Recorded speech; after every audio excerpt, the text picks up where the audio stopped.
you think about when you think about college students and worship? What is it about Chris Tomlin? I'm going to be stuck back here because I'm going to use some, I don't have a mouse, so, but what is it about Chris Tomlin that draws the attention of our students? Is it the lights and the action and the video and the excitement, the personality, the music? What makes us automatically think of this as effective worship with college students? How can we compete with that in an attempt to get students to connect to real church music, or what we maybe have grown up thinking of as real church music? Will we have any students to teach if we don't connect with what's going on in this realm?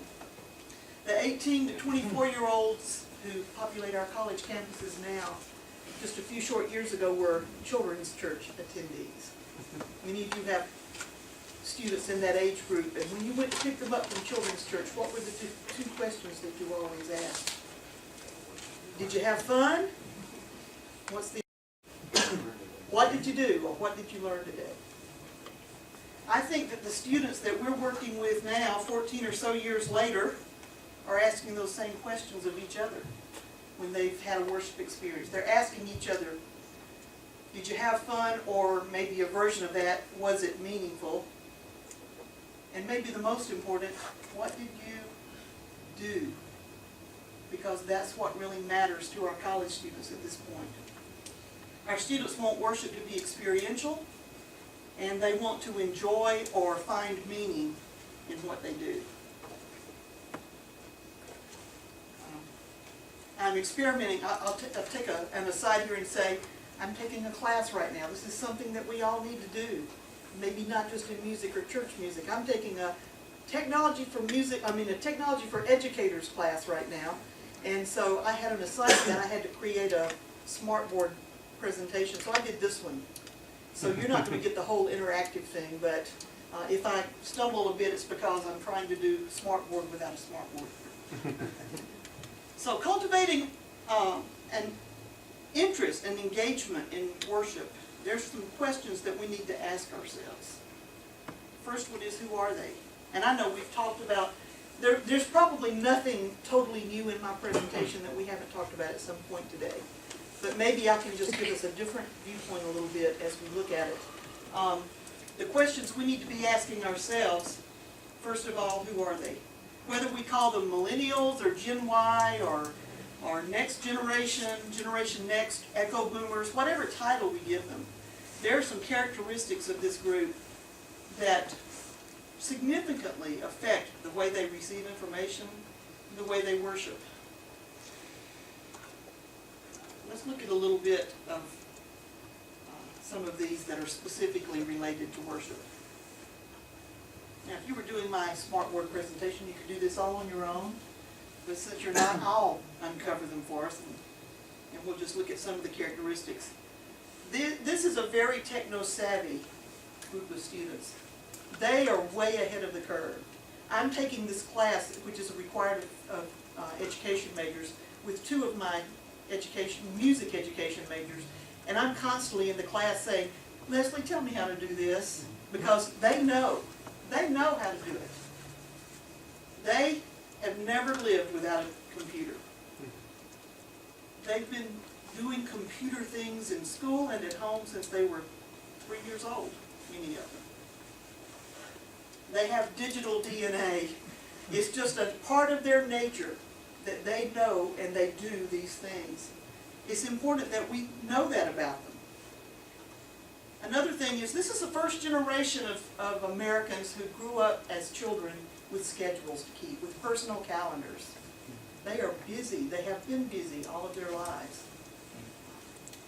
I remember as a child, I'm the middle of 5 children. I remember afternoons that seemed awfully busy because Mother would have to put us all in the car to take somebody to a ball practice or take somebody to GAs or whatever. It's not like that for them.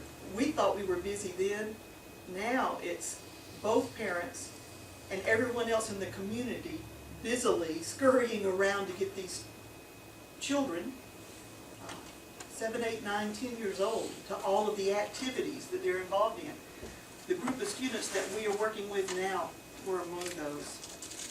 They're very sheltered. We've already heard a couple of times the statement that many of these are children of divorce.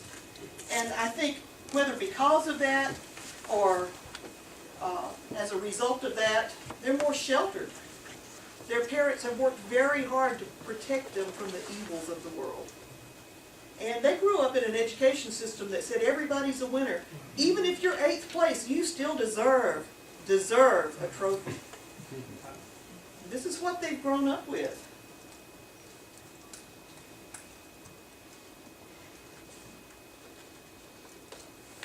They're ambitious. That mentality of everybody wins has made them very expectant of good things happening to them. But you know what? Along with that, they're pretty unfocused. They expect great results, but they don't always expect to have to give great effort to get a great result. Now, I'm not speaking specifically about our church music majors. I find my church music majors a cut above when it comes to this kind of thing. And I think it's the passion of their calling that changes that somewhat. I'm talking about these students in general. They are attached to their gadgets. We've already talked about that.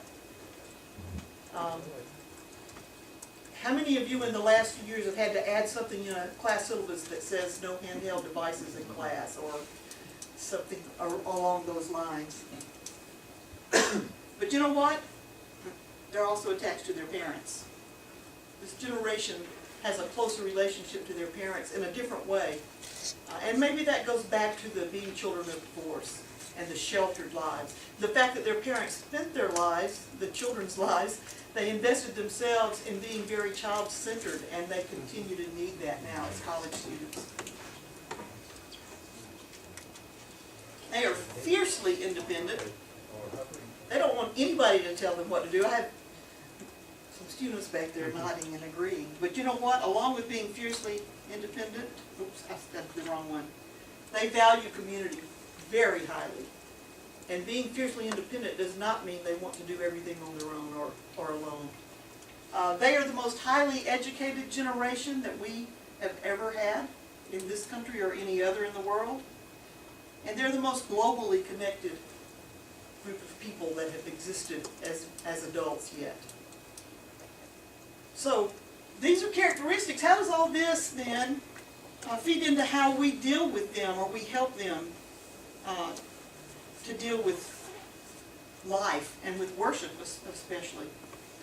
One of the things that I find about students is that because of the way that they think of everything that happens between Monday and Friday as some sort of a gig that happens between the weekends. The weekends are what matter. They're not willing to spend a single extra minute at a job or in a class or a rehearsal. They just want to get through the week to get to the weekend and what really matters to them. I was going to say. Yeah, we all live in it too, right? You see a problem with it? You gotta teach them how to not do that. I didn't know you were going to be so personal. When it comes to worship, 18 to 24-year-olds just want personal well, I'm getting ahead of myself here. Let me give you the next question. We know who they are. We know something about who they are. What do they want? That's the next thing if we're thinking about engaging them in worship. Of course, it's not all about meeting their needs, but it is at least partially about meeting their needs. Otherwise, they're going to go find somewhere else to worship, aren't they? If they don't feel that their needs are being met and that they're having community and they're having insightful conversations, they're going to go somewhere else. So when it comes to them, here are some things that they want in worship. They want personal experience. They don't care what you have experienced or what you feel. They want those feelings and those experiences for themselves. They don't care much about their best friend's experiences if they haven't experienced those themselves. They don't want us to tell them what to do. They want us to help them discover what to do. Second thing is and all of these we've talked about already, authenticity. They want authenticity both in their experience and in their leaders. They want to know that you struggle with things. They want to know that you have overcome some of the struggles that they're having. They don't need us to be perfect. They need us to be honest. And whether we are their leaders standing on a platform in a worship service, or we're their leaders in a classroom encouraging them on how they're going to stand on a platform in worship, that authenticity is one of the most important characteristics that we have to have for them to connect with us. They also want connection with each other. We've already talked about the connection with each other, the community, but also they want to feel connected to God. And that finding that right balance of intellect and emotion is important to them. We've already said they're the most highly educated group we've ever dealt with. They do want an intellectual connection, but they also want that emotional connection. They want, let's see, what is it? Louis Boschman has said, I'd rather my heart be without words than my words be without heart. That's a heart cry of our students. They want to have those intimate moments with God, connection with God that are beyond their ability to express with words. But they also want us to help them to connect intellectually with God as well. They want community in the sense of a group of people to live life with. Being part of a small group for these students is more important than being part of something that's bigger than life. They need to feel connected and to experience that sense of community. They want intimacy with each other and with God. It doesn't matter whether they're with a group of 5 or 500 or 5,000. They want to have a sense of knowing the people around them and of knowing their leaders. And that's one of the things that Chris Tomlin does for them, or some of the others that we could name. They have a sense that he is theirs. They've connected with him and they feel like they know him, whether they've ever had a personal conversation or not. And that's one of the things they're looking for. These students, again, the intellectual side, they want new insight, biblical insight, spiritual insight. They want to come away from worship with something new that they feel that they've gained from that experience. Something that they can put into action immediately in their lives. And finally, they want ministry involvement.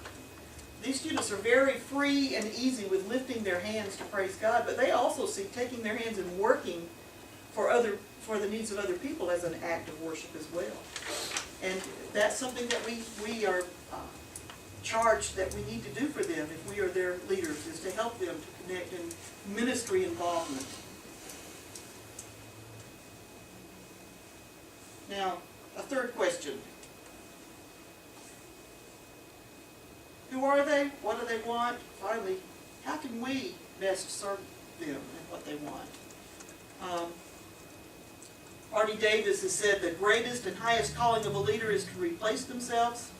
We see that principle throughout history. If you look back in 1 Kings 19, as Elijah was told by God to go and find Elisha and to pass his mantle to Elisha.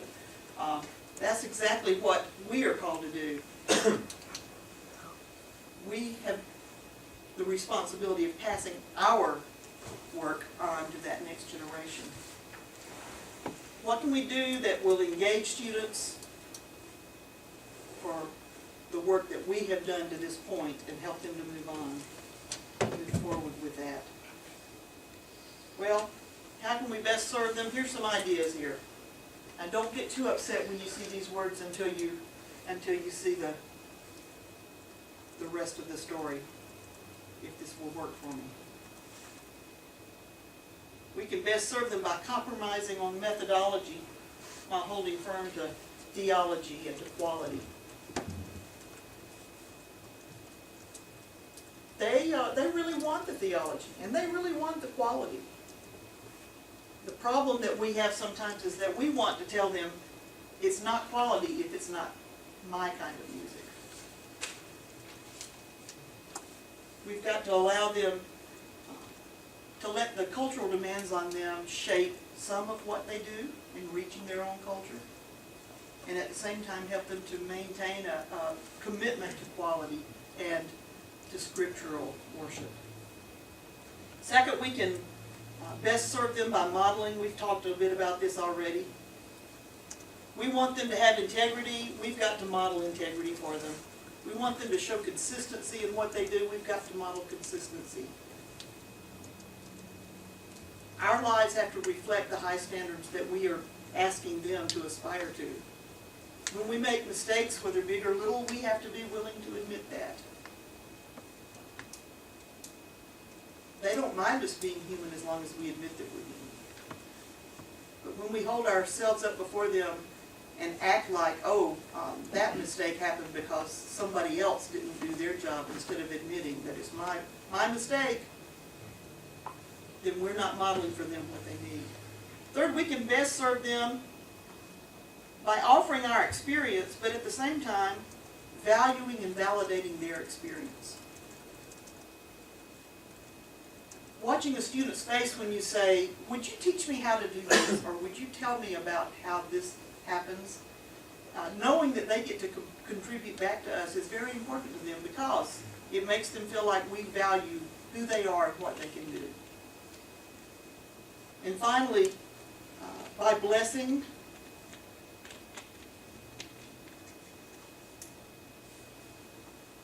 I said I'm in the class, I haven't learned it all yet. By blessing them and then setting them free to do what God has called them to do, not what we want them to do.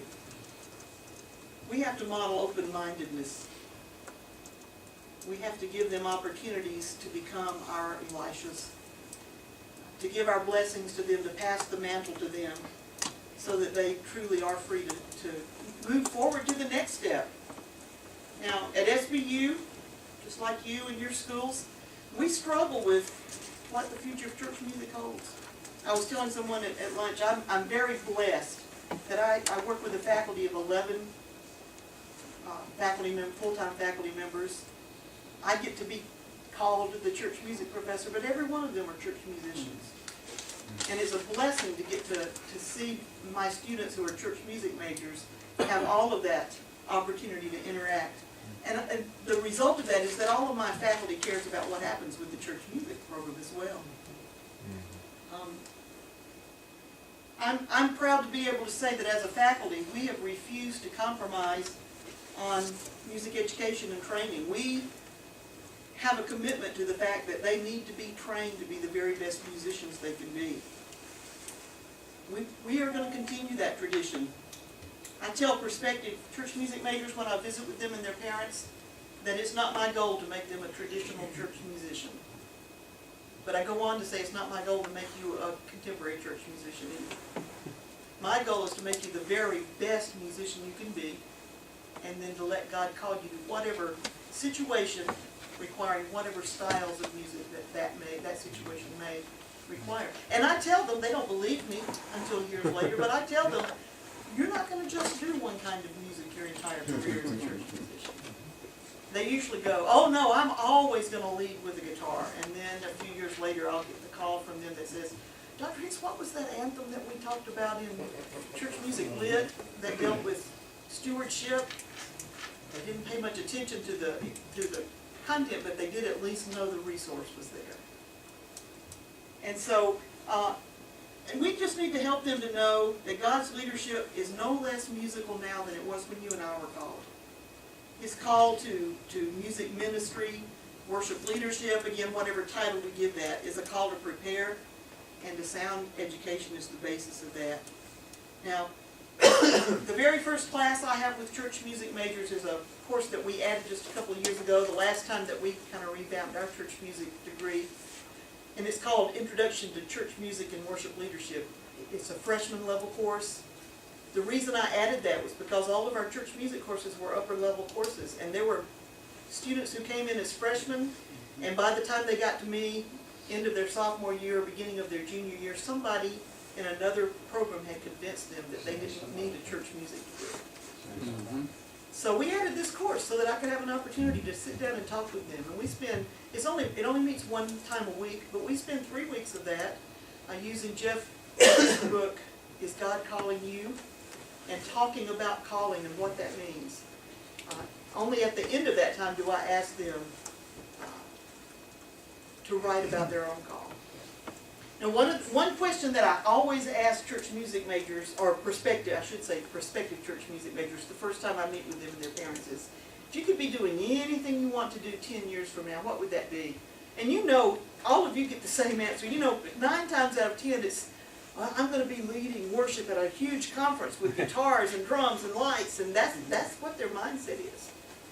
Sometimes that tells me a lot about their sense of calling, and sometimes it doesn't tell me much at all. But in this class, after we talk about calling, and after they write their calling, then I ask them the follow-up question. If you could be doing whatever God has for you to do in 10 years, what do you think that would be? The answers are very different after they have an opportunity to examine their call and to think about exactly what it means to be called to ministry first, and then to music ministry in particular.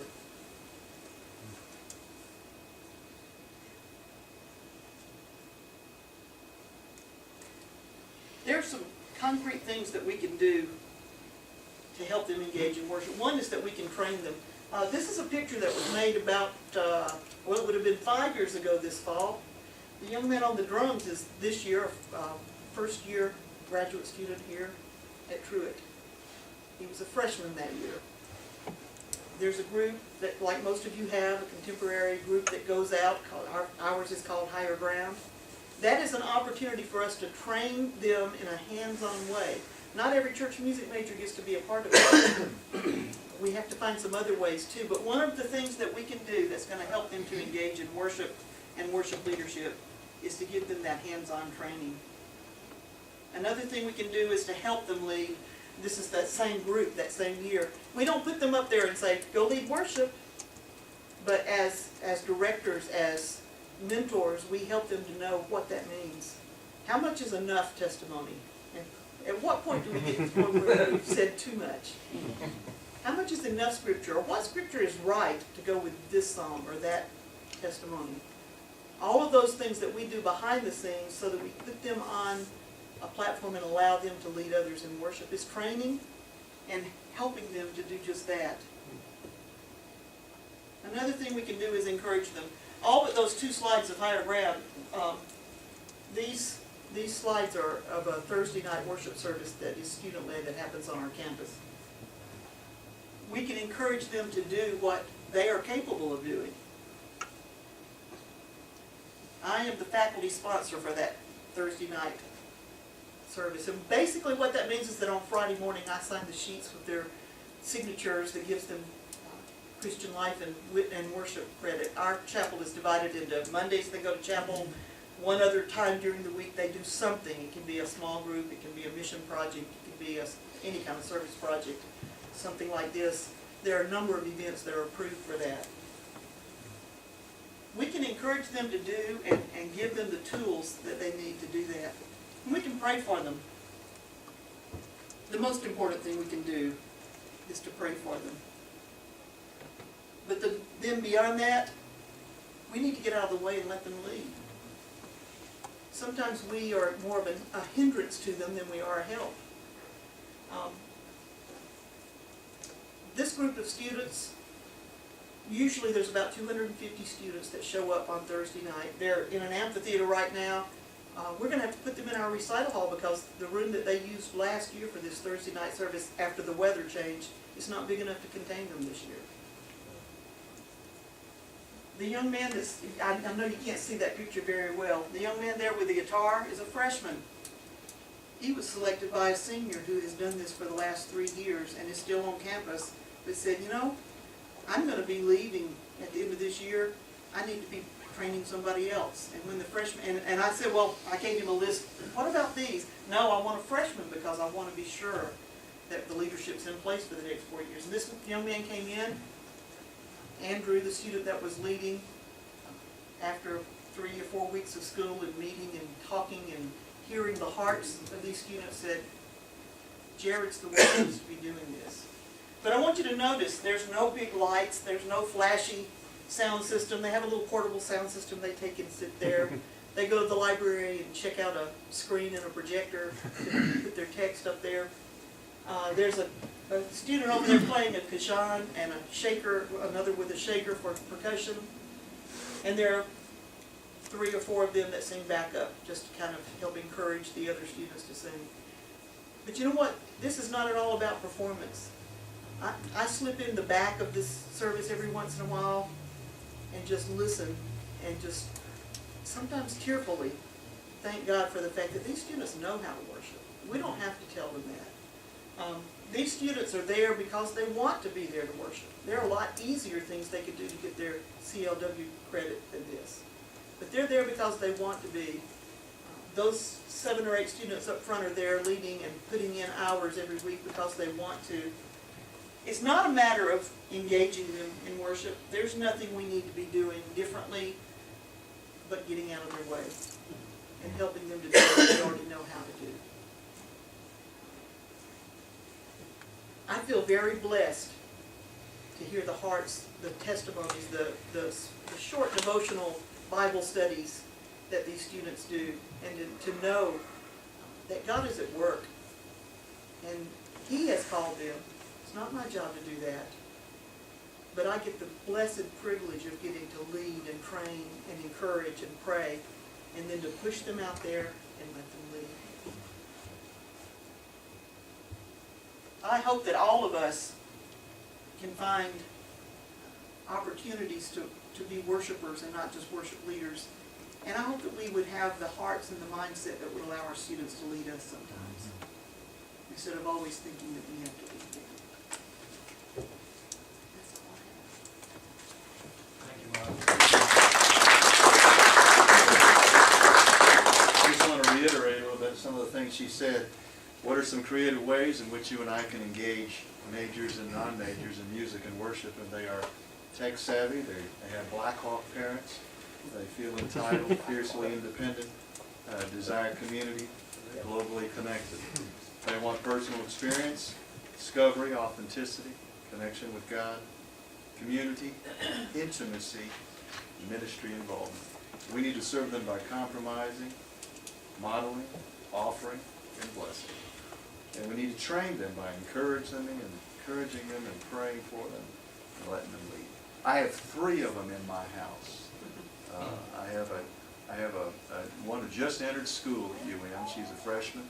My wife calls her, forgive me, a fart in a skillet, because she's all bouncing all over the place, and she has ADD. My youngest child is the golden child, and I'm sure he's the precious one, tells you he loves you every day, still a millennial.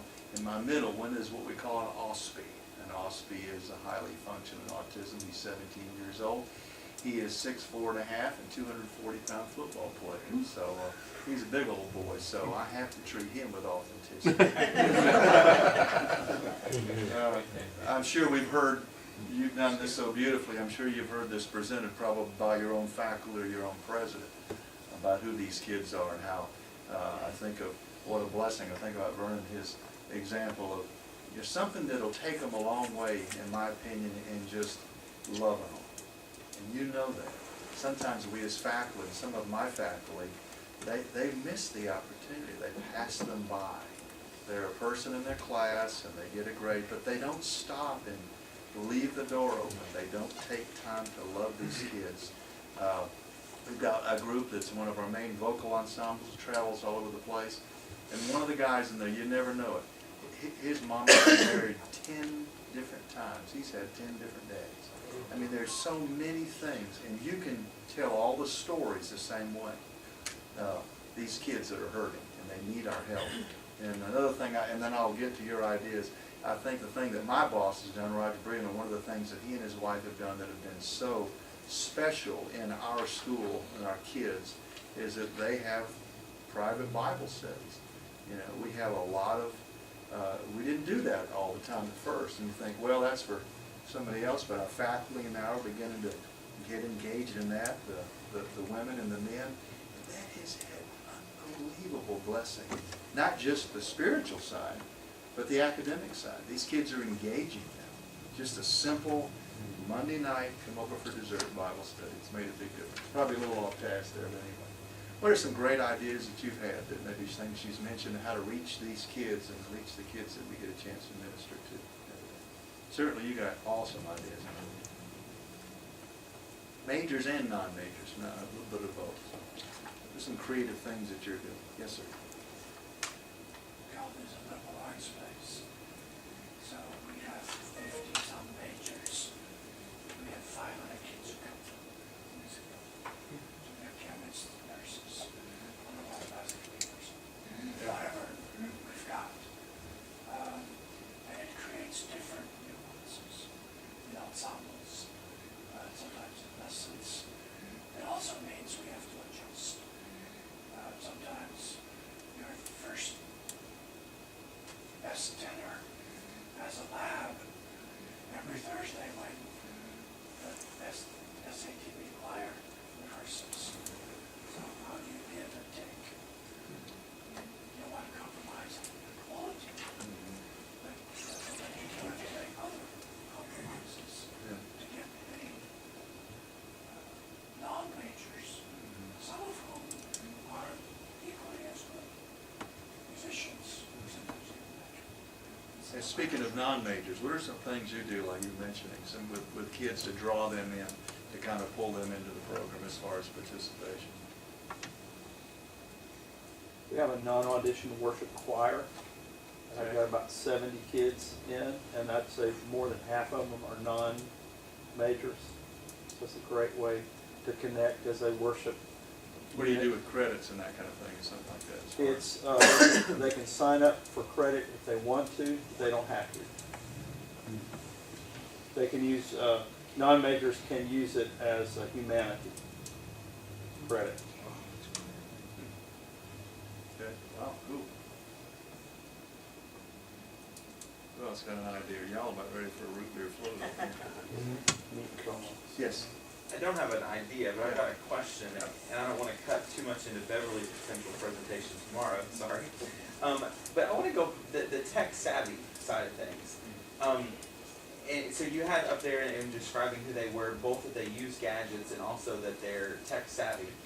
And I'm almost inclined, I'm at a state right now where I'm asking whether or not they're tech savvy, if that makes sense.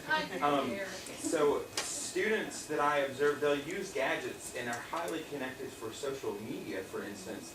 But I find, for instance, in classes, if I try to use Planning Center Online or Pro Presenter or Logic, Pro Tools, those kinds of things, I find that students actually don't know how to use them.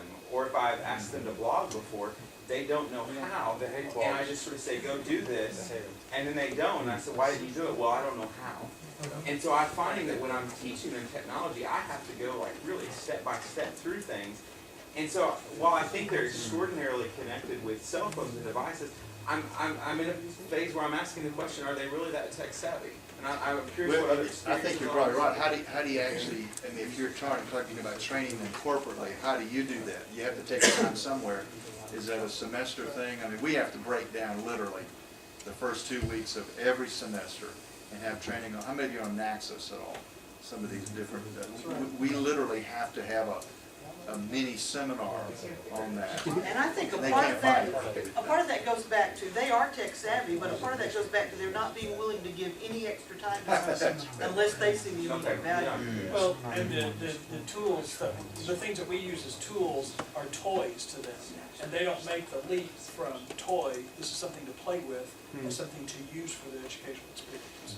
And so the same gadget, if you will, has multiple functions, and they don't want to make leaps.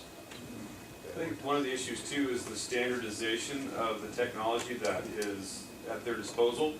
We're working on a proposal at UMHB that I've got my fingers crossed on, is basically to put a Mac laptop in the hands of every student.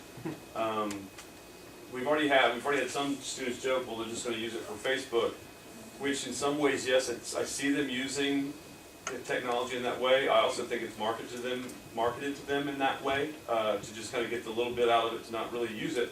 But the problem is, I also can't really ask faculty to meaningfully integrate technology into the classroom until we can standardize what the students have, at least on some level. So I think it's a both and, but then you can expect, I mean, that's one of the things is we're more of a kind of a middle class, lower middle class, our constituency primarily. So to expect them, like at APU, we could ask, like it was part of it, like you have to come in with a Mac laptop already purchased. We don't feel like we can do that in good conscience, but somehow we've got to get up that, get over that hill so that we can then expect them to use these things meaningfully. I've really begun to ask the question whether or not students really want to engage in technology. And I'm beginning to be convinced that they don't, and my only real case on that are our two children. We have a college freshman and a high school freshman. They both have courses this semester that they have to do a considerable amount of work online, and they have to do a whole integrated component of a course, and they both hate it. And they both say, oh, I wish I didn't have to do this stuff online, and they gripe about it. And our 14-year-old nor our 18-year-old like that class because they have this component. And so my wife and I, both teachers, have been saying, now we would have thought that was exactly what they wanted, and we would be beating ourselves up for not having an online component where they were integrating, where they had to post. They both hate it. Now maybe our kids are the only kids in the world like that, but I don't know. I think that kids want to integrate with technology, social media, for things that they want to do, but they don't want it to be used maybe for the things that we may think are really cool. But the marketplace will demand that they use it. Absolutely. I mean, I think that's the other component is they may not want to use it that way, but they must use it if they want to function meaningfully in the marketplace.